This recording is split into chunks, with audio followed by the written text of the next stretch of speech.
यूं तो भारत में बहुत से त्योहार मनाए जाते हैं जिनका किसी न किसी ऐतिहासिक घटना से नाता होता है, लेकिन आज के इस स्पेशल एपिसोड में हम भारत के सबसे बड़े त्योहार की बात करने वाले हैं, जिसे हम सभी दिवाली या दीपावली के नाम से जानते हैं, जो प्रत्येक वर्ष कार्तिक मास की अमावस्या को मनाया जाता है। इस दौरान लोग माता लक्ष्मी और गणेश जी की पूजा करते हैं, जिससे उन्हें सुख समृद्धि, धन, रिद्धि सिद्धि की प्राप्ति हो सके। वहीं इस पर्व के दौरान बड़े स्तर पर आतिशबाजी भी देखने को मिलती है। वहीं दिवाली के ठीक बाद गोवर्धन पूजा व भाई दूज भी मनाया जाता है। तो आज के इस स्पेशल एपिसोड में हम दिवाली, गोवर्धन पूजा व भाई दूज से जुड़े कुछ प्रश्नों के उत्तर जानने का प्रयास करेंगे।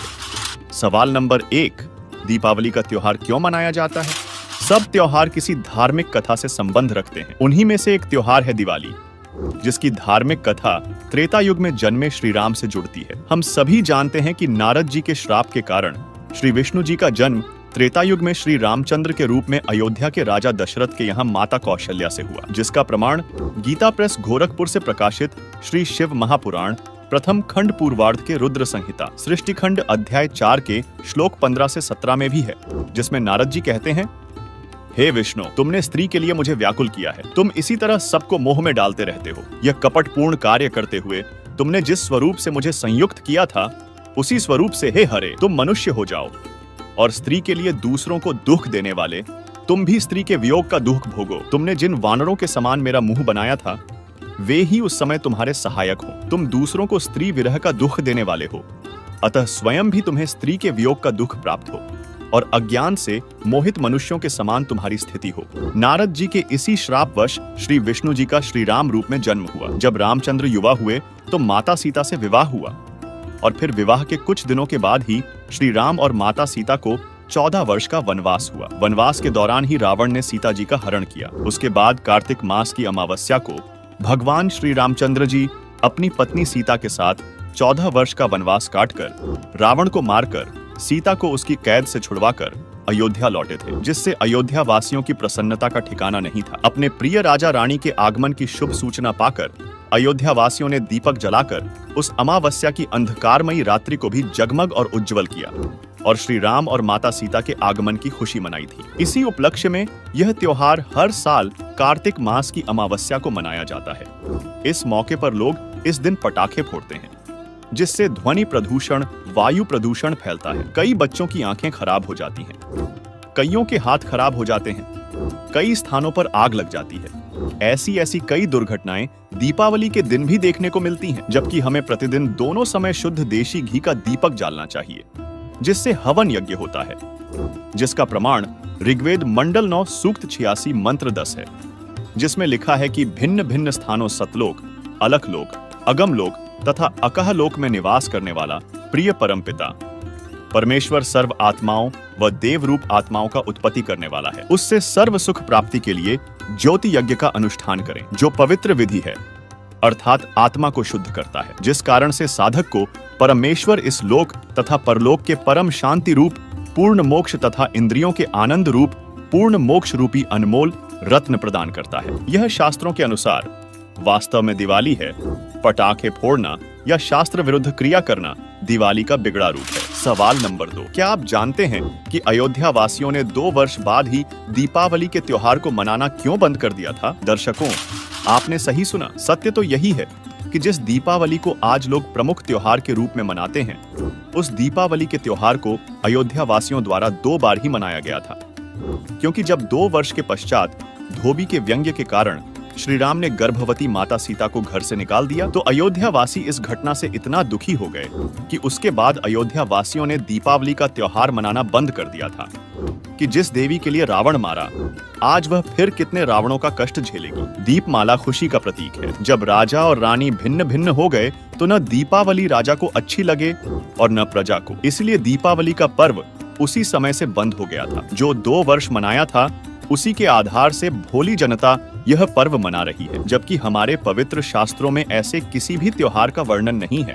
और फिर भी ऐसे मनमाने त्योहार लोग मनाते हैं, जिससे लोगों को कोई लाभ नहीं हो सकता, क्योंकि और गीता अध्याय नंबर 16 के श्लोक नंबर 23 में कहा कि शास्त्र विधि को त्याग कर जो मनमाना आचरण करते हैं, देखिएगा गीता अध्याय नंबर 16 के श्लोक नंबर 23 में दिखाते हैं आपको। 23 और 24 में, गीता अध्याय नंबर 16 के श्लोक नंबर हम दिखाते हैं आपको 23 में। जो पुरुष शास्त्र विधि को त्याग कर अपनी इच्छा से मनमाना आचरण करता है वह न सिद्धि को प्राप्त होता है, न परम गति को, और न सुख को ही। अब 24 में बताया कि इससे तेरे लिए, छोड़ में जाएगा 24वां श्लोक, इससे तेरे लिए कर्तव्य की व्यवस्था में कौन से कर्म करने चाहिए भक्ति के, कौन से ना करने चाहिए, शास्त्र ही प्रमाण है। ऐसा जानकर तू शास्त्र विधि से नियत कर्म करने योग्य है, यानी शास्त्रों में जो वर्णित है वही साधना कर, अन्य करेगा तो कोई लाभ नहीं होगा, यूजलेस।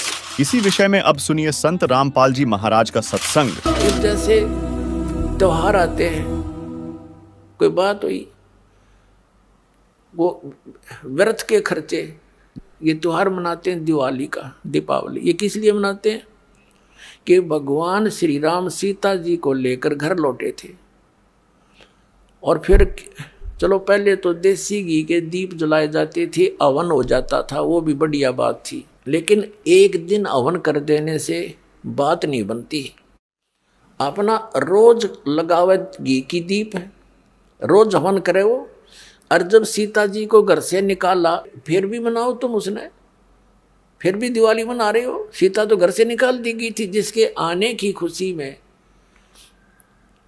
और वो दीप जलाए गए थे, और फिर वह निकाल दी करते, वो तो दुखी हुई, वहाँ जंगल में टाइम पास करा बेचारी ने सह परिवार। और श्री राम घर पे परिवार उसका जंगल में, चाहे वो राजा के कुछ भी बना रहो, एक छोटे से नगर का राजा, अयोध्या का राजा था, चाहे राष्ट्रपति बने जाए पूरी पृथ्वी का, जिसका परिवार कहीं रहा कहीं वो जीव सुखी हो सकता है, और फिर भी दिवाली बनावें और दीप जलावें। तो इस तरह की जो क्रियाएं हैं ये परंपरा है, सूझबूझ का कार्य नहीं है। फिर बम छोड़ते हैं त्योहार के दिन, कितना प्रदूषण फैलाते हैं, आग लग जाती है। तो यह परंपरा बनाई तो बच्चे आकर्षित हुए, इसको समाप्त करेंगे धीरे धीरे। और क्या की खुशी, एक भगत कह रहा था, बोला जी नाम लेने के बाद ज्ञान हुआ हमें, और पहली बार त्योहार मनाया हमने अपना। हमने 10 वर्ष हो गए ना दिवाली मना ली, ना तीज त्योहार मनाए, और ना होली मनाई। कारण क्या रहा कि हमारा परिवार है, 5-6 भाई हैं, मेरे दादा है, उसमें किसी का कोई मृत्यु हो जाती है, कभी हमारे घर में हो जाती है। पिछली बार मेरी बहन विधवा होगी, सारा 1 साल तो फिर मनाना ही नहीं कुछ भी, 1 वर्ष पूरा नहीं हुआ इतना दूसरी घटना घट लेती है। और 10 वर्ष हो गया हमने कोई त्योहार मना के नहीं देखा। फिर कहाँ गई वो दीपावली। और परमात्मा कहते हैं इसे गंदे लोक में, जैसे नानक साहब जी से कहा था कि आप यहाँ खुशी नजर नहीं आते, मायूस बने रहते हो। तब नानक साहब जी ने कहा था, ना जाने काल की कर डारे, किसी भी ढल जा पासावे, अर्जिन आते सरते मौत खुड़क दी, उन्होंने के डांसावे।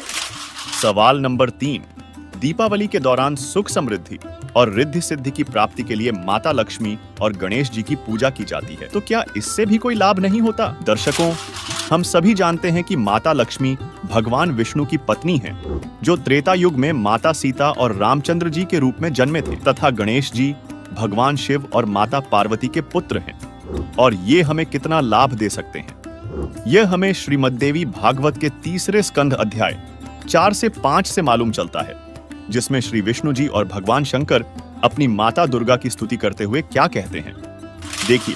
श्रीमद्देवी भागवत 3 स्कंद।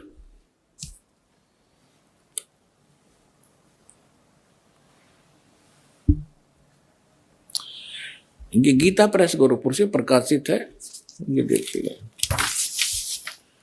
इसके ये सचित्र मोटा टाइप, केवल हिंदी, संपादक हनुमान प्रसाद पोदार, चिमनलाल गोस्वामी। और ये यहां से प्रकाशित है, मुद्रित और प्रकाशित ये गीता प्रेस गोरखपुर से है। गीता भवन कार्यालय कोलकाता का संस्थान, गीता प्रेस गोरखपुर। इसके 123 पृष्ठ पर ले चलते हैं आपको, बिल्कुल 2 मिनट में सारी कहानी समझ में आ जाएगी। 123 पृष्ठ पे ये 3 स्कंद।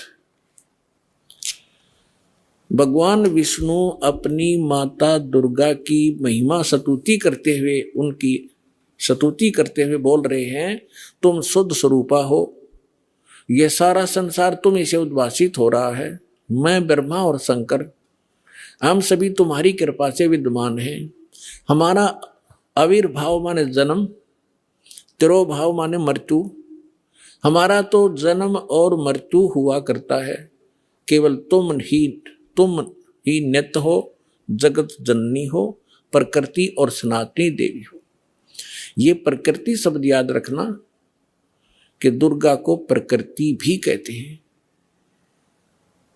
जिस समय दास आपको श्रीमद् भगवत गीता में यह सिद्ध करेगा कि ब्रह्मा विष्णु महेश की उत्पत्ति दुर्गा से हुई है और गीता में वर्णित है, उस समय प्रकृति शब्द आपका काम आओगा कि प्रकृति दुर्गा को कहते हैं। गीता के अंदर 2 प्रकृति बताई है, एक तो जड़ जैसे ये अग्नि वायु हवा आदि, और एक चेतन ये दुर्गा प्रकृति है।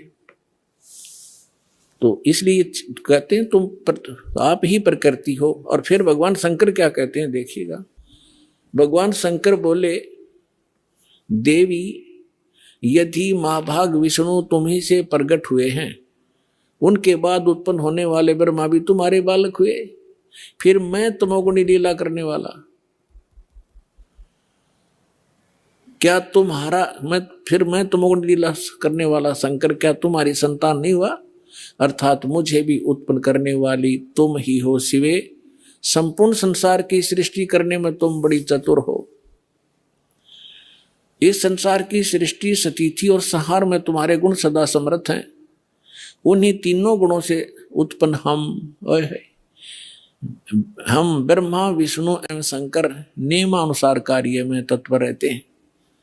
अपनात्माओं, इस पवित्र पुराण के चंद पंक्तियों ने 4-5 कंसेप्ट क्लियर कर दिए। नंबर 1, ब्रह्मा विष्णु महेश की जन्म मृत्यु होती है, ये अविनाशी नहीं है। दूसरा ये कर दिया कि दुर्गा प्रकृति को कहते हैं। तीसरा ये हो गया कि प्रकृति दुर्गा इनकी मां है। और चौथा ये हो गया कि रजगुण ब्रह्मा है, सतगुण विष्णु, तमगुण शिव जी। और 5वां ये हो गया कि ये भगवान केवल वर्क डन दे सकते हैं, जैसा जिसका कर्म है इसमें ये कोई परिवर्तन नहीं कर सकते। ये इससे सिद्ध हो गया। अब देखिए, कबीर परमेश्वर ने 600 वर्ष पूर्व अपने प्रिय शिष्य धर्मदास जी को बताया था कि ब्रह्मा विष्णु शिवजी की माता दुर्गा है और इनका पिता ज्योति निरंजन काल ब्रह्म है। देखिए, कबीर सागर बोध सागर खंड अध्याय ज्ञान बोध के पृष्ठ 21 से 22 में अंकित ये वाणी, धर्मदास यह जग बौराना, कोई न जाने पद निर्वाणा, यही कारण मैं कथा पसारा, जगत से कहियो राम न्यारा, यही ज्ञान जग जीव सुनाओ, सब जीवों का भरम नशाओ, अब मैं तुमसे कहूं चिताई, त्रयदेव न की उत्पत्ति भाई, कुछ संक्षेप कहूं गुहराई, सब संशय तुम्हारे मिट जाई, मां अष्टंगी पिता निरंजन, वे जम दारुण वंशन अंजन, पहले कीन्ह निरंजन राई, पीछे से माया उपजाई, माया रूप देख अति शोभा, देव निरंजन तन मन लोभा, धर्मराय को हिकमत कीन्हा, नख रेखा से भग कर लीन्हा, धर्मराय किन्हा भोग विलासा, माया को रही तब आशा, 3 पुत्र अष्टंगी जाए, ब्रह्मा विष्णु शिव नाम धराए, 3 देव विस्तार चलाए, इनमें यह जग धोखा खाए, पुरुष गम्य कैसे को पावे, काल निरंजन जग भरमावे, 3 लोक अपने सुध दीन्हा, सुन्न निरंजन बासा लीन्हा, अलख निरंजन सुन्न ठिकाना, ब्रह्मा विष्णु शिव भेद न जाना, 3 देव सो उनको धावें, निरंजन का वे पार ना पावें, अलख निरंजन बड़ा बटपारा, 3 लोक जीव कीन्ह आहारा, ब्रह्मा विष्णु शिव नहीं बचाए, सकल खाए पूर्ण धूर उड़ाए, तिनके सुत हैं तीनों देवा, आंधर जीव करत हैं सेवा, तीनों देव और अवतारा, ताको भजे सकल संसारा, तीनों गुण का यह विस्तारा, धर्मदास में कहूं पुकारा, गुण तीनों की भक्ति में भूल परो संसार, कहे कबीर निज नाम बिन कैसे उतरें पार। वहीं इसी विषय में संत गरीबदास जी ने अमर ग्रंथ अध्याय आदि रमैणी में बताया है कि माया मूल रूप एक छाजा, मोहि लिए जिन्हु धर्म राजा, धर्म का मन चंचल चित्त धारिया, मन माया का रूप बिचारा, चंचल चेरी चपल चिरागा, या के पर से सरबस जागा, धर्म राय किया मन का भागी, विषय वासना संग से जागी, आदि पुरुष अदली अनुरागी, धर्मराय दिया दिल से त्यागी, धर्मराय के चले विमाना, मानसरोवर आए प्राणा, मानसरोवर रहन न पाए, दरे कबीरा था न लाए, बंकनाल की विश्मी बाटी, तहां कबीरा रोकी घाटी, इन पांचों मिली जगत बंधाना, लख 84 जीव संताना, ब्रह्मा विष्णु महेश्वर माया, धर्मराय का राज पठाया, यह खोखापुर झूठी बाजी, भिस्ती बैकुंठ दगासी साजी, कृत्रिम जीव भुलाने भाई, निज घर की तो खबरी न पाई, 1.25 लाख उपजे नित हंसा, 1 लाख विनशे नित अंसा, उपति खपति प्रलय फेरी, हर्ष शोक जौरा जमजेरी, पांचों तत्व हैं प्रलय माही, सत्व गुण रजगुण तमगुण झाई। दर्शकों, इससे यह स्पष्ट हो जाता है कि जब भगवान विष्णु और भगवान शंकर जी हमारे कर्म में परिवर्तन नहीं कर सकते, यानी किस्मत से ज्यादा हमें नहीं दे सकते, तो फिर भगवान विष्णु की पत्नी माता लक्ष्मी तथा भगवान शिव के पुत्र गणेश जी की पूजा से हमें अपनी किस्मत से ज्यादा लाभ कैसे मिल सकता है? अर्थात इनकी पूजा से भी हमें कर्म फल ही मिलता है। लेकिन सदग्रंथों में एक ऐसी परम शक्ति का वर्णन है जो हमें किस्मत से भी अधिक देता है, इसलिए उसे बंदी छोड़ और पाप नाशक परमात्मा कहा गया है, जिसकी जानकारी आपको इसी वीडियो में आगे जानने को मिलेगी। सवाल नंबर 4, प्रत्येक मनुष्य सुख की तलाश में है और वह सोचता है कि ब्रह्मा विष्णु शिव जी सुखी होंगे और इनकी भक्ति से हमें सुख प्राप्त होगा, इसलिए वे इन देवताओं तथा इनके अवतारों को पूजते हैं। लेकिन क्या ये सुखी हैं? इस विषय में सुनिए संत रामपाल जी महाराज का यह अद्वितीय सत्संग। देखिए, तो हमने अभी तक न तो सत्यनारायण का ज्ञान था और न ही सतलोक का। गीता जी अध्याय नंबर 18 के श्लोक नंबर 62 में कहा कि अर्जुन, तू सर्वभाव से उस परमेश्वर की शरण में जा, उसकी कृपा से ही तू परम शांति को और सनातन परम धाम को प्राप्त होगा। उसी परमेश्वर की कृपा से सनातन परम धाम और परम शांति। जब तक जन्म मृत्यु है, जीव को शांति नहीं हो सकती, क्योंकि इस पृथ्वी पर आप किसी भी जीव को देख लो, किसी को भी चैन नहीं है। हम राजा लोगों को ये समझते थे ये बड़े सुखी हैं, इन जैसा दुखी धरती पर इंसान नहीं। ये सत्कर्म मान लें। अब इनके बस की बात नहीं, ये राज ना करें, क्योंकि इनके भाग में लिख रखे है, इसकी इनकी किस्मत है, पिछले पुण्य है। उन पुण्यों के प्रतिफल में उनको ये समस्या मिली हुई है। देखो, एक छोटे से परिवार का एक मुखिया होता है जिसमें 5-7 सदस्य होते हैं।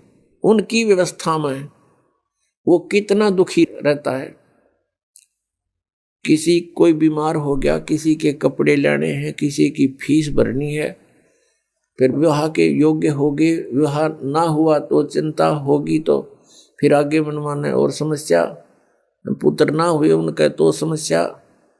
तो कहने का भाव ये है, वो एक ही छोटे से परिवार के पोषण में रात को भी सपने में भी दुखी रहता है। और राजा तो एक बहुत बड़े क्षेत्र का मुखिया बन जाता है, पिता बन जाता है। राजा प्रजा का पिता होता है और उसको कितनी चिंता रहती है, कहीं फ्लड आ गया है तो राजा को धक्कदेसी होगी कि दुर्घटना होगी तो उसी को समस्या होती है। कहीं कुछ बनाना है, कहीं कोई अशांति फैल गई है, कोई एमएलए खिसकन की सोच रहा है तो नींद आवा नहीं। तो यहां कहते हैं परमात्मा के यहां शांति नहीं किसी प्राणी को। राजा लोग, निर्धन तो सोचता है धनवान सुखी, धनवान सोचते हैं कि राजा सुखी। राजा सोचता है कि भाई स्वर्ग में बताओ सुख तो वहां होगा। ये सत्कर्म मान लेना आप। इन राजा लोगों को सुख नाम की चीज नहीं है, सपने में भी नहीं सुख इनको। और फिर ये सोचते हैं स्वर्ग में सुख है। जिन बकवादों को हम सुख मानते हैं वो सुख नहीं है। परमात्मा कहते हैं झूठे सुख को सुख कहे, ये मान रहा मनमोद, ये सकल जबीना काल का कुछ मुख में कुछ कोट। बेटा जाया खुशी हुई बहुत बजाए थाल, ये तो आना जाना लगा हुआ है जो कीड़ी का नाड़।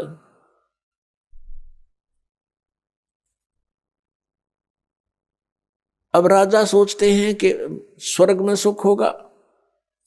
अब स्वर्ग के देवता जो उनकी दुर्गति, उनके इतिहास पढ़कर देखो पुराणों में, कभी असुर और देवताओं का और सुर-असुरों का युद्ध हो गया, राक्षसों का। कभी देवता हार गए, कभी असुर हार गए। इंद्र जो स्वर्ग का राजा होता है, गद्दी छोड़ भाग गया, असुरों ने कब्जा कर लिया स्वर्ग पर। वो कहीं जंगल में भूखा प्यासा भटक रहा है और इंद्र सोचता है कि ब्रह्मा विष्णु महेश सुखी होंगे। ये तीन लोग के एक एक विभागीय मंत्री हैं। अब ये ब्रह्मा विष्णु महेश कितने सुखी हैं। श्री विष्णु जी के अवतार श्री कृष्ण जी, श्री रामचंद्र जी, श्री रामचंद्र के रूप में राजा दशरथ के घर जन्म जब श्री विष्णु जी का हुआ, युवा हुए, युवा होते विवाह हुआ, विवाह होते ही वनवास हुआ, वनवास से सीता का हरण हुआ, यानी उसकी पत्नी का रावण उठा ले गया और फिर रावण के साथ युद्ध हुआ। पुण्यात्माओं, करोड़ों व्यक्ति मारे गए वहां पर। तब सीता की वापसी हुई। वापसी आने पर बड़ी खुशी बनाई, नगरी में दीप जलाए गए घी के। सीता के वापस, श्री राम के वापस आने पर, सीता लौटा लाने पर, और कुछ दिनों के बाद सीता जी का निष्कासन कर दिया श्री रामचंद्र जी ने स्वयं ही। किस बात पर के एक धोबी ने व्यंग कस दिया। वो अपनी पत्नी को धमका रहा था रात्रि के समय। वो किसी उस आपस में कहा सुनी होने से उस धोबी की पत्नी घर से बाहर चली गई थी कहीं अपने रिश्तेदारी में। फिर वो वापस लेकर आया तो उसको धमका रहा था कि मैं तुझे घर नहीं रखूंगा, तू 3 दिन कहाँ रही। मैं दशरथ के पुत्र जैसा नहीं हूं जो वहां पर 12 वर्ष तक रावण के पास रही, उसको फिर घर ले आया। उधर से श्री रामचंद्र जी राजा थे अयोध्या के। पहले राजा लोग अपनी प्रजा के दुख सुखों को स्वयं ही जाना करते थे। रात्रि के अंदर वेश बदल कर घूमा करते थे। ये बात जब देखा कि किस घर में क्या आवाज आ रही है, वहां खड़ा होकर सुना, तब उसने सुनने को मिला कि मैं उस राजा दशरथ के पुत्र रामचंद्र जैसा नहीं हूं जो रावण के पास उसकी पत्नी रही और उसको घर में रखे हुए है। तो सुबह निकल जाना यहां से। इस बात को सुनकर ही श्री रामचंद्र जी ने सीता जी को निष्कासित कर दिया, निकाल दिया घर से कि नगरी के लोग मेरे ऊपर व्यंग कस रहे हैं और मैं ये बात नहीं सुन सकता।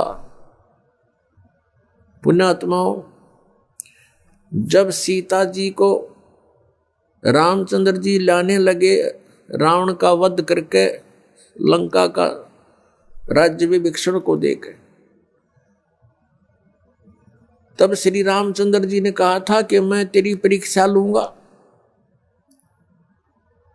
और यदि परीक्षा में सफल होगी तो मैं ले चलूंगा, नहीं तो नहीं ले चलूंगा। मैं तुझे अग्नि में जलाऊंगा, यदि तू अग्नि में जल गई तो समझूं तेरी कि तू कलंकित थी, तू रावण को समर्पित हो चुकी थी, और यदि अग्नि में तू नहीं जली तो मैं निष्कलंक जानूंगा, तब तुझे ले चलूंगा। ऐसा ही किया गया। सीता को अग्नि में बैठा दिया और हजारों की संख्या में दर्शक थे। सीता जी नहीं जली और सब ने कहा कि भगवान निष्कलंक है, माई निष्कलंक है, और इतनी कठोर परीक्षा लेकर के वापस अपने घर लाया था। और फिर एक व्यक्ति के कहने से श्री रामचंद्र जी ने उसको निकाल दिया, अपनी पत्नी को। तो कहाँ गई वो उसका अपना जजमेंट?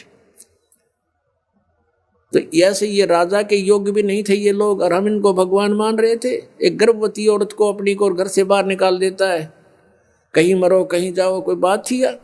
फिर परीक्षा लेने की क्या जरूरत थी? और क्यों इतनी दुनिया मरवाई, फिर छोड़ देता रहे, रावण के पास ही रहती हो। पुण्यात्मा, यहाँ का राजा काल भगवान है, और ये नहीं चाहता कि यहाँ के प्राणियों को परमात्मा का पता लग जाए, जिस कारण से इसने इनको भगवान सिद्ध करवा रखा था अपने नकली दूतों के माध्यम से। और फिर क्या होता है लास्ट में, श्री रामचंद्र जी ने अश्वमेघ यज्ञ घोड़ा छोड़ दिया कि पूरी पृथ्वी पर शासन प्राप्त करने के लिए, कि इस घोड़े को जो पकड़ेगा वो युद्ध करे मेरे साथ। वो घोड़ा उन्हीं के पुत्रों ने, जो सीता जी ने बाहर जाके जन्म दिया था ऋषि वाल्मीकि की कुटिया में, एक पुत्र गर्भ में था, दूसरा फिर वाल्मीकि जी की मिसअंडरस्टैंडिंग के कारण एक घास से, यानी कुसा से, या घास होती है डाब, इससे एक लड़का बनाया था। ये अलग कहानी है, फिर बताएंगे। तो लव और कुश नाम से प्रसिद्ध हुए। लव तो सीता के गर्भ से जन्म हुआ था, और कुश को वाल्मीकि जी ने अपनी भक्ति शक्ति से उसको बनाया था। लव और कुश युवा थे, उन्होंने वो श्री रामचंद्र जी का घोड़ा पकड़ लिया। फिर उनका पिता पुत्रों का युद्ध हुआ, तो दोनों ने छक्के छुड़ा दिए राम के, और सीता जी फिर भी उनके हाथ नहीं आई, और वो पृथ्वी के अंदर समा गई।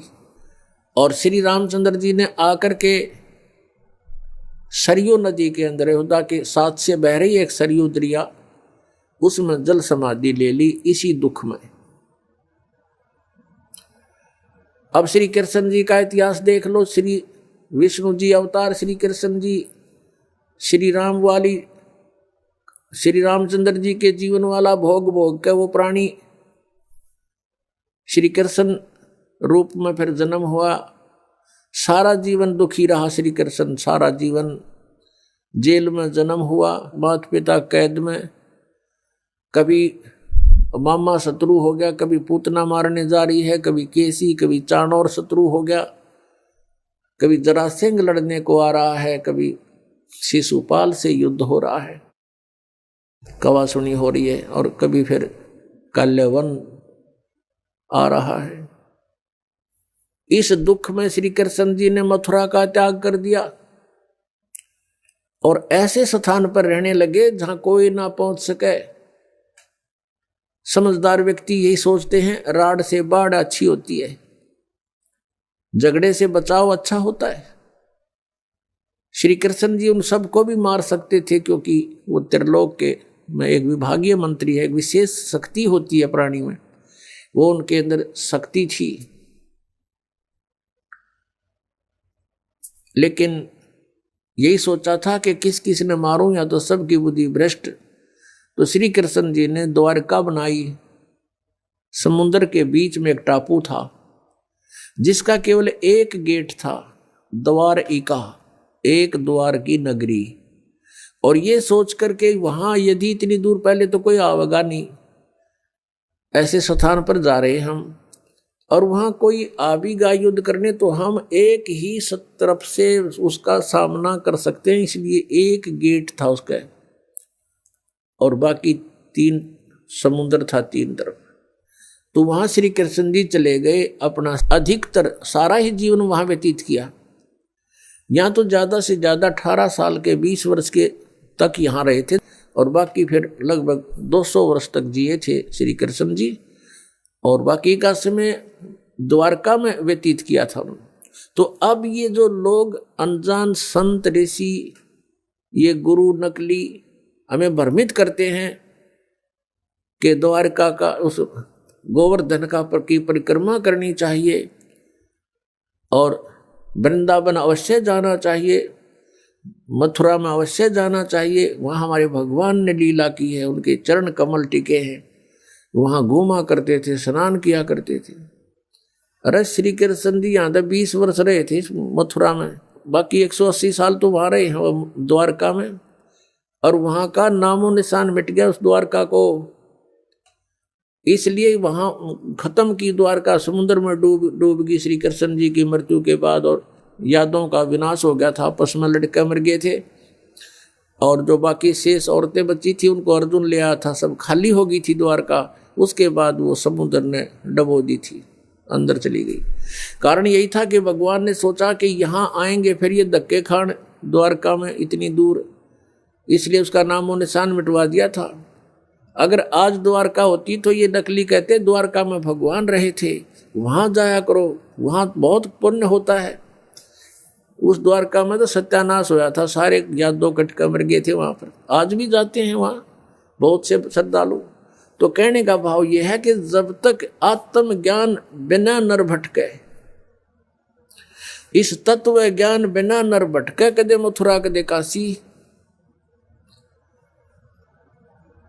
फिर श्री कृष्ण जी का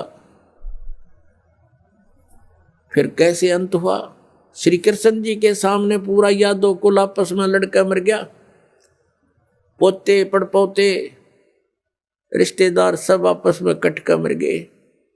और वो सारा सांग देख कर, वो सारा अनर्थ देख कर जब श्री कृष्ण जी की मृत्यु हुई, एक परिवार के सामने एक आधे की मृत्यु हो जाती है, उसका कलेजा फट जाता है, रो रो के पागल हो जाता है इंसान। तो पुण्यात्माओं, आज तक हमें सत्यनारायण कथा नहीं मिली थी, और ये सत्य कथा है। सत्यनारायण का अर्थ है सच्चा भगवान, और सच्चे भगवान की सच्ची कहानी, सच्ची कथाएं। तो प्रसंग चल रहा है कि परमात्मा ने बताया कि तुम जब तक जन्म और मृत्यु के अंदर हो, सुख नहीं हो सकता, शांति नहीं हो सकती। अब इंद्र सोचता है ब्रह्मा विष्णु महेश सुखी होंगे।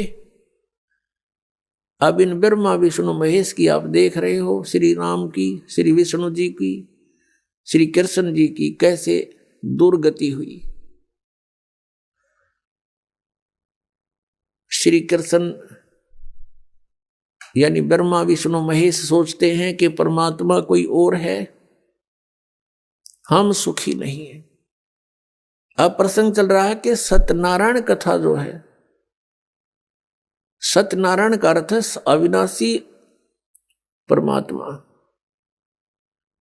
ब्रह्मा विष्णु महेश ये सत्यनारायण नहीं है। श्री विष्णु जी को हम सत्यनारायण जानकर किसकी कथा सुना और सुनाया करते थे, सुनते और सुनाते थे। आपको दिखाते हैं कि श्री ब्रह्मा जी, श्री विष्णु जी, श्री शिव जी ये सत्यनारायण नहीं थे, अविनाशी भगवान नहीं थे, ये नाशवान थे, इनकी जन्म मृत्यु होती थी। श्रीमद् देवी भागवत के 3 स्कंध अध्याय 4 से 5 को, जिसमें श्री विष्णु जी अपनी माता दुर्गा की स्तुति करते हुए कहते हैं, तुम शुद्ध स्वरूपा हो, यह सारा संसार तुम्ही से उद्भासित हो रहा है।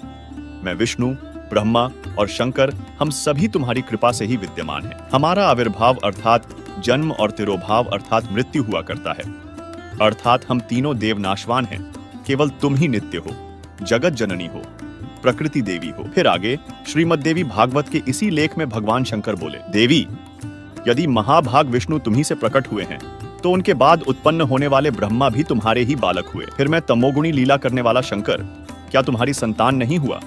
अर्थात मुझे भी उत्पन्न करने वाली तुम ही हो। शिवे, संपूर्ण संसार की सृष्टि करने में तुम बड़ी चतुर हो। इस संसार की सृष्टि, स्थिति और संहार में तुम्हारे गुण सदा समर्थ हैं। उन्हीं तीनों गुणों से उत्पन्न हम ब्रह्मा, विष्णु एवं शंकर नियमानुसार कार्य में तत्पर रहते हैं। इससे सिद्ध होता है कि ब्रह्मा, विष्णु व शिव जी नाशवान हैं। इनकी माता दुर्गा है, ये केवल नियमानुसार कार्य कर सकते हैं। यानी किसी के जीवन में सुख है तो सुख ही प्रदान करेंगे, और दुख है तो दुख ही प्रदान करेंगे, उसमें कोई परिवर्तन नहीं कर सकते। महाभारत का युद्ध हुआ, श्री कृष्ण जी ने बहुत कोशिश की, यानी विष्णु जी ने, कि ये युद्ध ना हो।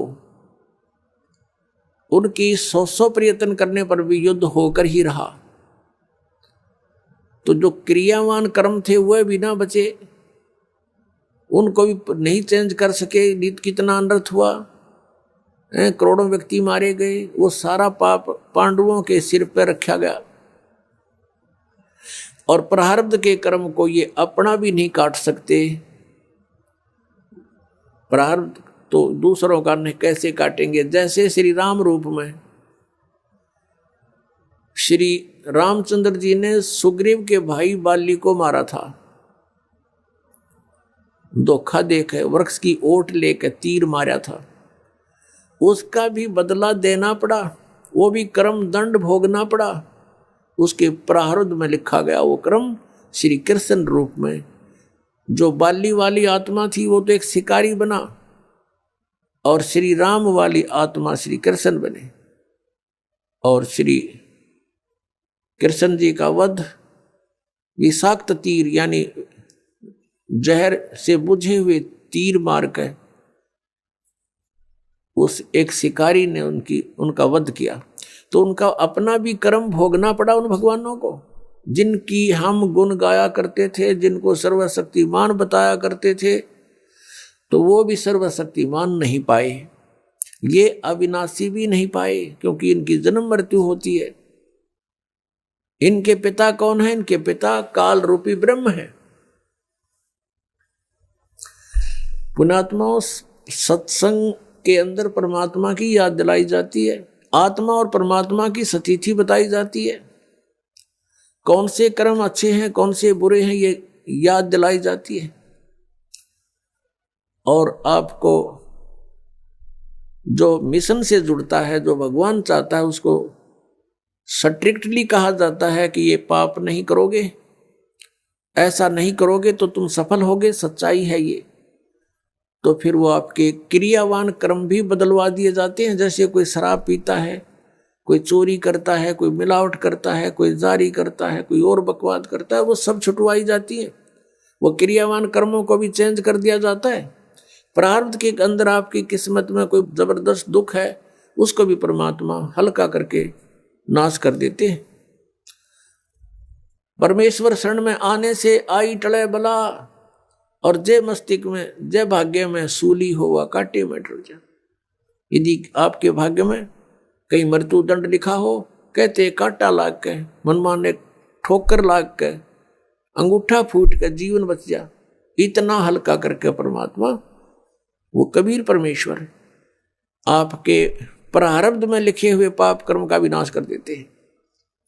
और संचित जो कर्म आपके वहां रखे हैं डिपॉजिट, उसका भी नाश कर देते हैं। दर्शकों, इसी विषय में यजुर्वेद अध्याय 8 मंत्र 13 में लिखा है कि वेदों को बोलने वाला ब्रह्म कह रहा है कि हे पूर्ण ब्रह्म, आप सतभक्ति करने वाले भद्र पुरुष संत ऋषि द्वारा किए हुए पाप के क्षमा अर्थात विनाश करने वाले हो, साधारण व्यक्ति के किए हुए पाप के विनाश करने वाले हो। सतभक्ति चाहे पिता करे, उस पिता के किए हुए पाप के विनाश करने वाले हो। शास्त्र अनुकूल साधना चाहे कोई स्वयं करे, उसके अपने किए हुए पाप के विनाश करने वाले हो।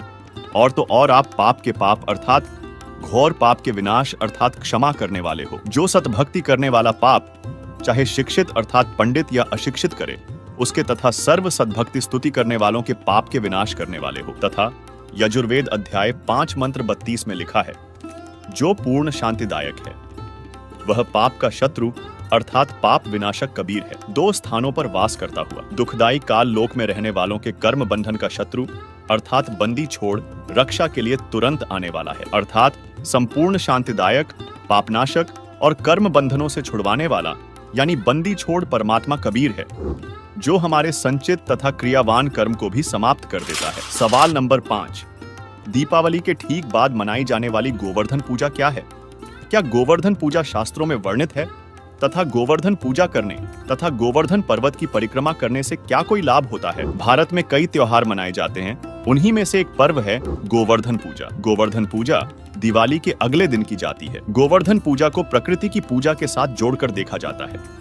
इसमें गोबर से आकृति बनाकर उसकी पूजा की जाती है। कई लोग इस दिन गाय और बैलों की पूजा करते हैं। गोवर्धन पूजा भगवान श्री कृष्ण की कृपा प्राप्त करने के उद्देश्य से की जाती है। इसी दिन श्रद्धालु ब्रज में गोवर्धन पर्वत की परिक्रमा करते हैं। दर्शकों, इस कथा से आप खूब परिचित हैं कि ब्रजवासी यानी श्री कृष्ण जी के कुल के व्यक्ति देवी देवताओं की पूजा किया करते थे। श्री कृष्ण ने एक दिन उनसे कहा कि हम देवी देवताओं की पूजा नहीं करेंगे, न देवताओं के राजा इंद्र की पूजा करेंगे, हम परमात्मा की पूजा करेंगे। जिसके बाद ब्रजवासियों ने देवताओं के राजा इंद्र की भी पूजा बंद कर दी और इसी कारण ब्रज नगरी को डुबोने के उद्देश्य से इंद्र ने प्रतिशोध लेने के लिए मूसलाधार बारिश करनी शुरू कर दी। तब श्री कृष्ण जी ने गोवर्धन पर्वत को एक हाथ की उंगली पर रख लिया तथा उसको पूरे ब्रज नगरी के ऊपर फैला दिया। सब ब्रजवासियों से कहा कि अपने पशुओं सहित पर्वत के नीचे आ जाओ। वर्षा का सारा पानी गिरिराज पर्वत ने सोख लिया। इंद्र की हार हुई और इस तरह ब्रजवासियों ने देवी देवताओं की पूजा बंद कर दी। इसके बाद श्री कृष्ण ने उस गोवर्धन पर्वत को पुनः यथास्थान पर रख दिया। अब विचार करें कि हिंदू समाज में गोवर्धन यानी गिरिराज की परिक्रमा करते हैं और पूजा देवी देवताओं की करते हैं। इससे तो भगवान विष्णु उर्फ श्री कृष्ण जी सख्त नाराज होंगे, क्योंकि हम उनके आदेश की अवहेलना कर रहे हैं। यानी आप गोवर्धन परिक्रमा व गोवर्धन पूजा करके तो भगवान श्री कृष्ण जी का अपमान करने का कार्य कर रहे हो। वहीं गोवर्धन परिक्रमा व गोवर्धन पूजा शास्त्रोक्त साधना न होने के कारण इससे लाभ तो मिलता नहीं, बल्कि परिक्रमा के समय पैरों के नीचे असंख्यों कीड़े मकोड़े जीव जंतु मरते हैं। वह पाप अवश्य लगता है, यानी उनका पाप आपके भाग्य में लिखा जाता है, क्योंकि सूक्ष्म वेद में कहा गया है, पृथ्वी ऊपर पग जो धारे, कोटि जीव एक दिन में मारे, करई आरती संजम सेवा, यो अपराध न उतरे देवा। वहीं श्री कृष्ण की कुछ लीलाओं के कारण लोग उन्हें भगवान मानते हैं। तो इसी विषय में देखिए श्री कृष्ण भक्त और कबीर पंथी संत रामपाल जी महाराज के शिष्यों के बीच हुई इस बहस को, जिसे देखने के बाद यह निर्णय हो जाएगा कि वास्तव में लीलाओं को भी देखा जाए तो जो चमत्कार श्री कृष्ण जी नहीं कर सके, वह चमत्कार कबीर परमात्मा ने किया था। देखिए अब आप कैसे सिद्ध करोगे कृष्ण बड़ा है? कृष्ण भाई बड़ा ही है, जो कि उनके प्रिय मित्र थे सुदामा जी, तो उन्होंने उनका इतना बड़ा महल खड़ा करवा दिया था, उनकी आंख फट गई थी देख कर। और जो कबीर को बार बार भगवान कर रहे हैं ना, जो वो इतने भगवान था तो 4 बांस गाड़ के उन्हें टाइम पास कराया, झोपड़ी चूक रही थी, बरसात आ रही थी, अपने लिए भी 2 एक कोठा बना लेते, उसमें टाइम पास होया। सही बात है भाई। ये तो भाई एक मिनट, हाँ जी, कौन जवाब देगा इसका? कबीर अगर बड़ा होता तो अपने लिए महल बना लेता, कृष्ण जी ने तो सुदामा का महल बना दिया था। देखो जी, सुदामा का महल कृष्ण जी ने बना दिया, ठीक है जी, इतनी शक्ति के भगवान तो वो हैं, हम भी मान रहे हैं कृष्ण जी भगवान हैं, पर वो 3 लोक के भगवान हैं, कुछ लीलाएं तो उनके द्वारा भी होती ही हैं। अब कबीर भगवान की लीला अगर इसके समानांतर मैं लूं तो आपने तैमूरलंग का नाम सुना है? तैमूरलंग वो राजा, मतलब पहले एक गरीब आदमी था, उनके घर रोटी तक नहीं होती थी, और कबीर परमात्मा ने ऐसी लीला करी, वो आपको सूक्ष्म वेद में सारा प्रमाण मिलेगा, कबीर जी की लीलाओं में मिलेगा कि कबीर साहब ने ऐसी लीला करी, उनके वहां जाके सिर्फ 1 रोटी खाई थी, 1 जल का लोटा पिया था, और उनको 7 पीढ़ी का राज दिया। आज भी भारत में प्रमाण है, वहां तैमूरलंग का पोता बाबर आके भारत में राज शुरू किया, 7 पीढ़ी तक औरंगजेब तक उनका राज भारत में रहा, वो कबीर साहब ने दिया था, ये प्रमाणित लिखा हुआ है जी। बिल्कुल परमात्मा कहते हैं रोटी तैमूरलंग को देनी और ताते 7 बादशाही लेनी, तो कबीर परमात्मा को 1 रोटी खिला के और उन्होंने 7 बादशाही का राज दिया, 7 पीढ़ी का, औरंगजेब तक इनका राज रहा है। और फिर कबीर परमात्मा ने कहा था आपका राज जो है खंड हो जाएगा, औरंगजेब के बाद राज भी खंड हो गया, आप देख लो। तो जी कृष्ण जी का सुदामा का महल तो सबने देखा, और 7 पीढ़ी का राज जो कबीर भगवान ने दिया, ये है समर्थ की पावर। बोलो कबीर भगवान की जय। भाई इतिहास प्रमाण है, इन्होंने जो कहा है कि भाई एक मिनट सवाल क्लियर होने दो। उन्होंने सिद्ध किया सुदामा का महल बनाया, तो कबीर जी ने 7 पीढ़ी का राज दिया, वो इतिहास प्रमाण है, ये बात सिद्ध हुई। अब आप दूसरी बात बताओ, कबीर कृष्ण को कैसे बड़ा बताओगे? हर बात में कबीर बड़ा हो रहा है। और भी बहुत सारी लीलाएं करी है, कुब्जा का जो है कोट ठीक कर दिया था, गोवर्धन पर्वत उठा लिया था 1 उंगली से, गोवर्धन पर्वत उठा लिया था। ये कथा बहुत रोचक है। कृष्ण जी ने गोवर्धन पर्वत उठा लिया था, कबीर जी ने क्या उठाया? बात ऐसी है, कबीर जी की एक वाणी है कि गोवर्धन श्री कृष्ण धारो और द्रोणगिरी हनुमंत और शेष नाग सारी सृष्टि उठा रहा है, इनमें कौन भगवंत? अगर पहाड़ उठाने से भगवान सिद्ध हो जाते तो आप ये आपके ही प्रचलन में, आपके ही लोकवेद में कहते हैं कि शेष नाग के ऊपर पूरी पृथ्वी धरी है, तो इससे बढ़िया तो पर शेष नाग भगवान है। अगर पत्थर उठाने से ही भगवान बन जाते तो शेषनाग भी भगवान है, फिर उनको क्यों नहीं मानते? हनुमान जी ने भी पहाड़ उठा लिया, उनको भी भगवान मान सकते हैं। ये भगवान के लक्षण ही नहीं है, ना वेदों में लिखा हुआ कि भगवान वो माना जाएगा जो पत्थर उठाएगा। वेदों में तो परमात्मा की महिमा ही दूसरी लिख रखी है, तो इससे कोई सिद्ध नहीं होता। सही बात है भाई, फिर तो कृष्ण से बड़ा शेषनाग भगवान हो गया, उसने तो सारी पृथ्वी उठा रखी है। बताओ भाई, अब दूसरा कोई बताओ, कृष्ण जी कैसे बड़े हैं? नाग के ऊपर भी तो कृष्ण भगवान ही विराजमान है, वो भी तो उसकी है। तो वो विराजमान है तो कृष्ण फिर भी शेषनाग ही बड़ा हो गया ना।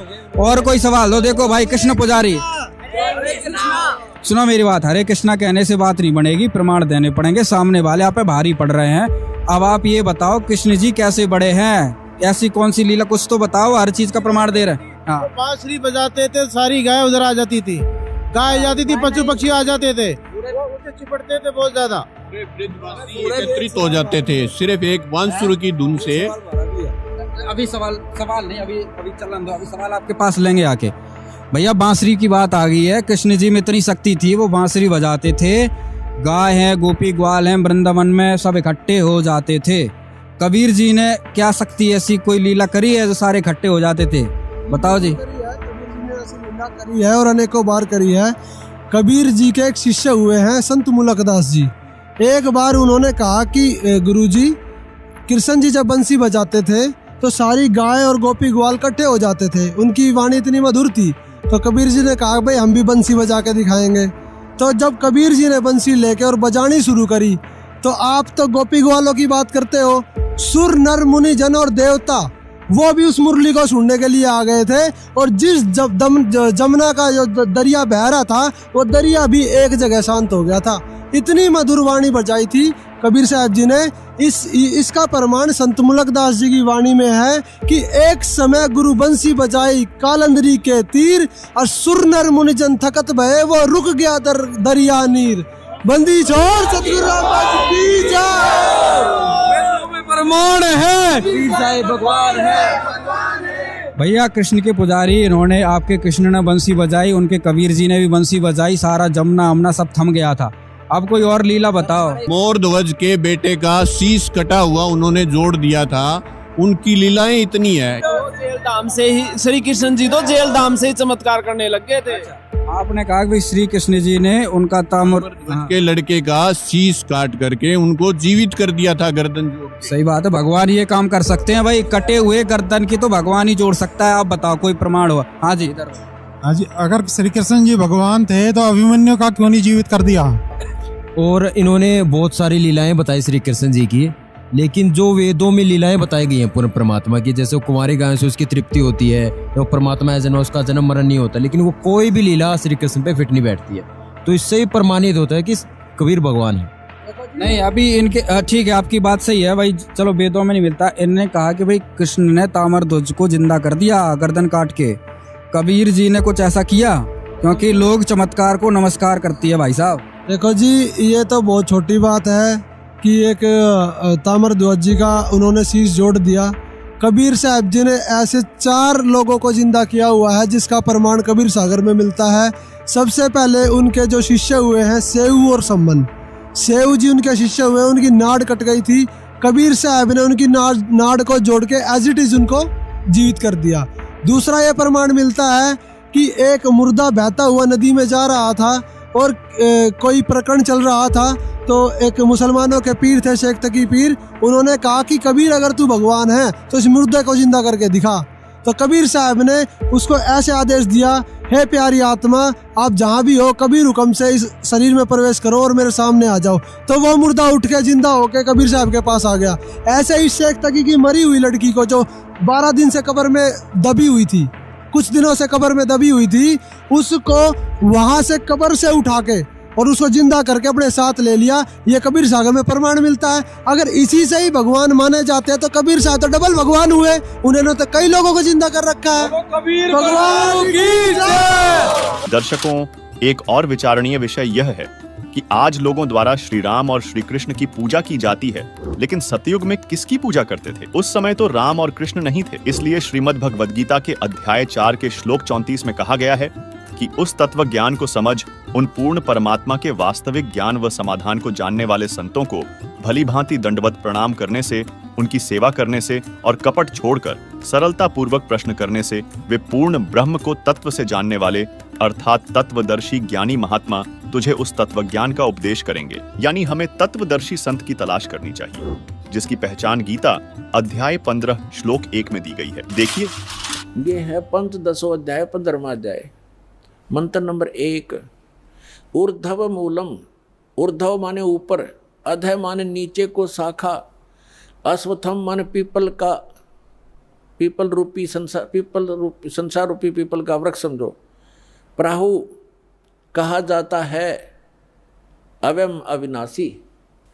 ऊर्ध्व मूलम अधः शाखम अश्वत्थम प्राहु अव्यम। छंदासी यस्य प्रणानी ये तम वेद स वेदवित। इसका सीधा सा अर्थ है कि ऊपर को जड़, ये संसार रूपी वृक्ष का एक चित्र जानो। ऊपर को जड़ और नीचे को शाखा वाला है, ये संसार रूपी वृक्ष है। और जो संत जड़ से लेकर, मूल से लेकर तना, मोटी डार, शाखा और पत्तों तक बता देगा, स वेदवित, वो तत्वदर्शी संत है। अभी दास ने सत्संग के प्रारंभ में कहा था, तुम साहेब तुम संत हो, तुम सतगुरु तुम हंस, गरीब दास तेरे रूप बिना और न दूजा अंश। रामानंद जी ने कहा था कि हे परमात्मा, तुम साहेब तुम भगवान हो, तुम साहेब तुम संत, और तुम सतगुरु तुम हंस हो। सतगुरु माने तत्व ज्ञान, यथार्थ ज्ञान बताने वाले भी आप ही हो। तो उस परमात्मा ने, सच्चिदानंद घन ब्रह्म ने अपनी अमृतवाणी में इन सभी सदग्रंथों का ज्ञान पहले ही बोल रखा है। सतगुरु के लक्षण कहूँ मधुरे बैन विनोद, 4 वेद 60 शास्त्र वो कहे 18 बोध। सतगुरु के लक्षण, सतगुरु की एक पहचान ये भी है कि सभी सदग्रंथों का ज्ञाता होता है वो। तो वो परमात्मा स्वयं ही थे। 600 वर्ष पहले कहा था, अक्षर पुरुष एक पेड़ है निरंजन, सर पुरुष वाकी डारे, तीनों देवा शाखा हैं ये पात रूप संसारे। खुद भगवान ने अपने द्वारा रची सृष्टि को आप ही बताया था कि अक्षर पुरुष एक पेड़ है। अभी दास ने बताया था गीता अध्याय नंबर 15 के श्लोक 16 और 17 में 3 पुरुष हैं, सर पुरुष, अक्षर पुरुष और परम अक्षर पुरुष। तो यहाँ परमात्मा ने अक्षर पुरुष से शुरू किया, क्योंकि जो मूल मालिक है वो परम अक्षर ब्रह्म है। वो तो जड़ है संसार रूपी वृक्ष की, वो गुप्त होता है। जड़ें हिडन होती हैं, पृथ्वी में छुपी रहती हैं, और सब काम वहीं से हो रहा है। तो ऐसे वो परमात्मा तो प्रोक्ष है, गुप्त है। उसने, परमात्मा ने अपने को छोड़कर इस सेंटेंस, इस वाणी में अक्षर पुरुष, ज्योति निरंजन सर पुरुष और तीनों देवता, रजगुण ब्रह्मा, सतगुण विष्णु, तमगुण शिव जी और पत्तों की जानकारी इस वाणी में दिया। का क्या कहा है कबीर? अक्षर पुरुष एक पेड़ है। ये देखो, अक्षर पुरुष एक पेड़ है, सर पुरुष कहो इसको, निरंजन कहो, सर पुरुष वा की डार, और तीनों देवा शाखा है पात रूप संसार। तो वो परमात्मा सतगुरु थे, और खुद वो सत्ता ज्ञान देने के लिए आते ही आते हैं। ये वेद बताते हैं। अब उन्होंने क्या बताया है देखिएगा। परमात्मा ने यहाँ से स्टार्ट किया है, अपने को छुपा कर कहा है अक्षर पुरुष एक पेड़ है, जो जमीन से बाहर दिखाई देता है सारा वृक्ष कहलाता है। अक्षर पुरुष एक पेड़ है, ये तना, ये सर, अक्षर पुरुष समझो, और सर पुरुष वा की डार, ये मोटी डार, और तीनों देवा शाखा हैं पाते रूप संसारे। अब यहाँ परमात्मा ने स्पष्ट कर दिया, अपने को छुपा दिया कि अक्सर वो मूल मालिक तो है ही, वो दास भेज दिया ये बताने के लिए कि वो जड़ कौन है, वो परम अक्षर ब्रह्म है। ये देखिएगा इस चित्र के अंदर ये लिखा है स्पष्ट, ये देखो, ये मूल है, पूर्ण ब्रह्म कहो, परमेश्वर कहो, और ये है परम अक्षर ब्रह्म, ये परम अक्षर ब्रह्म है। ये जड़ जो हैं ये परम अक्षर ब्रह्म को समझो, ये मूल है उस संसार रूपी वृक्ष की। और वो है कौन? ये देखिएगा इधर, पूर्ण ब्रह्म कबीर साहेब, ये कबीर परमेश्वर परम अक्षर ब्रह्म है। ये है संसार रूपी वृक्ष की जड़, और ये अक्षर पुरुष एक पेड़ है, सरपुरुष वा की डार, और तीनों देवा शाखा हैं ये पात्र। अब हम आते हैं श्रीमद् भगवद गीता के अध्याय नंबर 15 के श्लोक नंबर 1 पर। ऊर्ध्व मूलम अधः शाखम। गीता ज्ञान दाता ने केवल इतना बताया, ऊपर को जड़, नीचे ने शाखा वाला ये संसार रूपी उल्टा लटका हुआ संसार रूपी वृक्ष समझो, पीपल का वृक्ष रूप। और छंदासी यस्य प्रणानी, यस्य माने इसके, छंद माने विभागों को, सब भागों को, पार्ट्स को, ये तम वेद, इसके पत्ते आदि जो छंद हैं, इसके विभाग हैं, उनको जो जानता है, उस अज्ञान अंधकार में छपे हुए इस संसार रूपी वृक्ष के सभी विभागों को जो जानता है, स वेदवित, वह वेद के तात्पर्य को जानने वाला है, वो तत्वदर्शी संत है। देख रहा पंचदशों अध्याय 15वां अध्याय श्रीमद् भगवद गीता का। आदि पुरुष परमेश्वर मूल वाले। अब यहाँ इन्होंने गड़बड़ कर दिया, यहाँ तो ठीक लिख दिया, यहाँ लिख दिया अध शाखम, ब्रह्मा रूप मुख्य शाखा वाले, ये गलत कर दिया। अध माने नीचे शाखा वाले लिखना था। अब देखो ये 2 नंबर मंत्र है गीता का 15वें अध्याय का, इसमें अध 2 बार लिखा है अध, और इसका अनुवाद इन्होंने किया यहाँ पर देखो, अध माने नीचे और अध माने नीचे, तो यहाँ शर्मा गई है, इनका ज्ञान तो था। और ऊर्ध्व माने ऊपर, ऊर्ध्व माने ऊपर, सर्वतर नहीं ऊपर, ऊर्ध्व माने ऊपर, ऊर्ध्व में ऊपर, ऊपर जड़ और नीचे अध माने नीचे। तो यहाँ प्रथम मंत्र में 15वें अध्याय का अब यहाँ लिखना था ऊर्ध्व मूलम, ऊपर को मूल वाला, वो आदि पुरुष परमेश्वर हो तो ठीक है, परम अक्षर ब्रह्म है, ऊपर मूल तो उसकी संसार रूपी वृक्ष की, और अध शाखम ये नीचे को शाखा वाला, जैसा भी आपको दिखा था, ये है ये ऊर्ध्व मूलम अध शाखम। अब गीता ज्ञान दाता ने केवल इतना ज्ञान दिया है कि ऊपर न जड़ और नीचे को शाखा वाला, दैट्स ऑल। ये उल्टा लटका हुआ ये संसार रूपी वृक्ष जानो। अब इस और जो इसके सब विभाग बताएगा सवेदवित, वो तत्वदर्शी संत है। ये देखना अध्याय नंबर 15 का, पंचदशों अध्याय 15वां अध्याय का और मंत्र नंबर 1। ऊर्ध्व मूलम अध शाखम अश्वत्थम प्राहु अव्यम छंदासी यस्य प्रणानी ये तम वेद स वेदवित। इसके पत्तों, प्रणानी माने पत्ते, आदि पुरुष परमेश्वर मूल वाले, यहाँ लिखना था नीचे शाखा वाले, ऊपर को जड़ वाला नीचे शाखा वाला। संसार रूपी पीपल के वृक्ष को अविनाशी कहते हैं। और वेद, छंद माने वेद नहीं होता, छंद माने विभाग भी होता है, छंद छंदी, अच्छा छंद जिसके पत्ते कहे गए इसका अर्थ है। और उस संसार रूप वृक्ष को जो मूल सहित जड़ से लेकर पत्तों तक तत्व से जानता है, स वेदवित, वह वेद के तात्पर्य को जानने वाला है, अर्थात वो तत्वदर्शी संत है। यह पहचान बताती है। अब परमात्मा ने स्वयं आकर बताया है कि अक्षर पुरुष एक पेड़ है, सरपुरुष वाकी डार और तीनों देवा शाखा, ये पात्र रूप संसार। वो मूल कौन है? वो खुद मालिक जो रचने वाला है। तो ये तत्वदर्शी संत अब ये दास है इस पृथ्वी पर, और सब सदग्रंथों से प्रमाणित है कि ये लक्षण होते हैं संत के।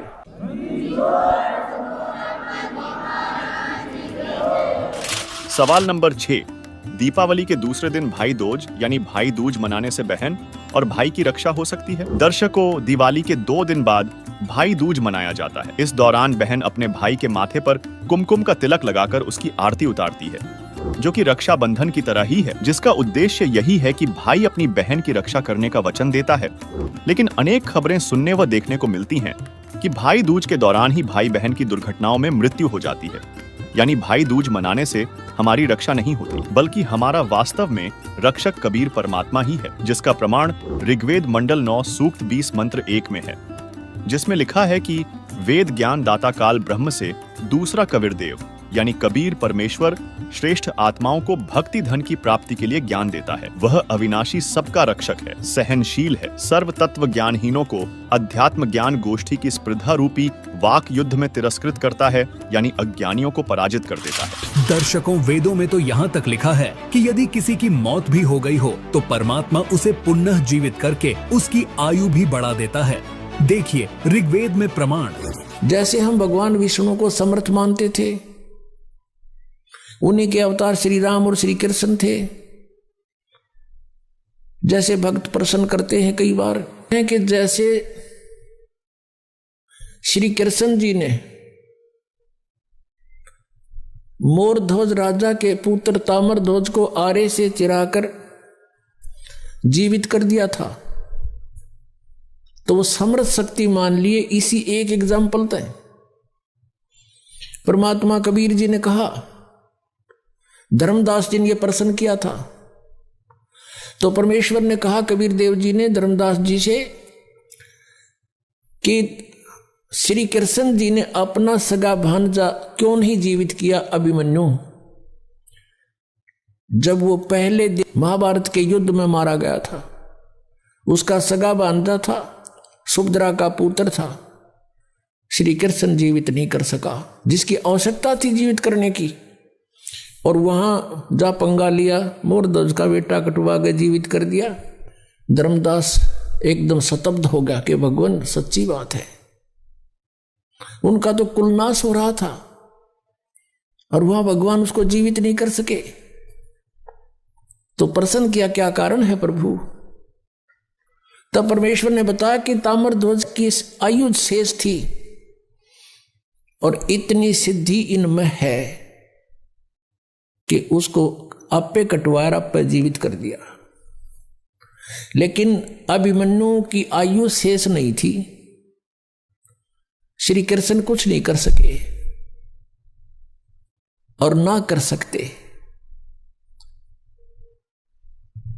तब धर्मदास ने कहा कि भगवान सचमुच वहां तो अति आवश्यकता थी उसके जीवित करने की। सूरवीर योद्धा था और साथ में जरूर थी, युद्ध हो रहा था, पांडवों का कुलनाश हो रहा था। तो इस प्रकार परमात्मा हमें याद दिलाते हैं कि तुम कौन राम का जपते जापम, ताते कटे ना ये तीनों तापम। अब प्रसंग चल रहा है कि जैसे हम इस परमेश्वर की शरण में आएंगे तो ये हमारी आयु भी बढ़ाएगा। ये समर्थ शक्ति है, परमेश्वर है, ये पूर्ण परमात्मा है। अब वेद गवाही देते हैं कि भगवान उम्र बढ़ा देता है, लेकिन वो है कौन परमात्मा? वो पूर्ण ब्रह्म है, कबीर देव है।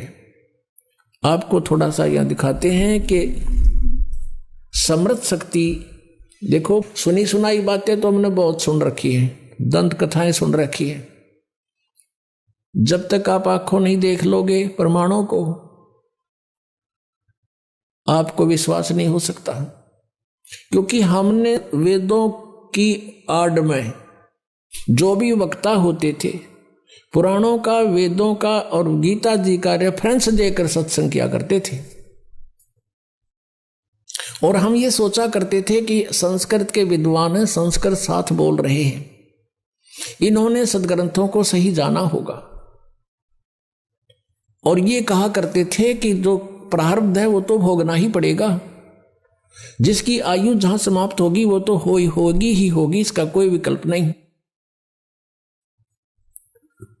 और परमात्मा की महिमा गुणों में लिखा है कि परमात्मा हमारी आयु बढ़ा सकता है, हमारे जीवन में आने वाले संकटों का नाश कर सकता है। वो कर कैसे सकता है? जो उसकी साधना सत्य हो, शास्त्र अनुकूल हो, तब उनको सब राहत मिलती है। परमात्मा हमारी आयु भी बढ़ा सकते हैं, आपको वेदों में दिखाते हैं। क्योंकि शिक्षा का हमें एक लाभ है तो यही है कि हम सदग्रंथों को स्वयं समझ सकते हैं। और जब तक हम नहीं समझेंगे, कोई भी हमें बढ़ा दे, कुछ भी कह दे, हम उससे की मान लेंगे। जिस कारण से आज तक हम यह भटक रहे हैं, अरे नकली संतों के पीछे लटक रहे हैं। ये देखिएगा, ये है ऋग्वेद, आपको दिखाते हैं ये कहां से प्रकाशित है। सर्वदेशीय कार्य प्रतिनिधि सभा, महर्षि दयानंद भवन, रामलीला मैदान, नई दिल्ली से। उनके फोन और फैक्स नंबर ये मुद्रक है Prince offset printers, 1510 Pataudi house, Daryaganj, नई दिल्ली से। ऋग्वेद मंडल नंबर 10, सूक्त 161 161 और मंत्र नंबर 2 में, यदि रोगी नष्ट जीवन शक्ति वाला हो, यानी जिसका जीवन नष्ट होने वाला हो गया है, यदि अथवा सीमा से परे चला गया है, यदि मृत्यु के समीप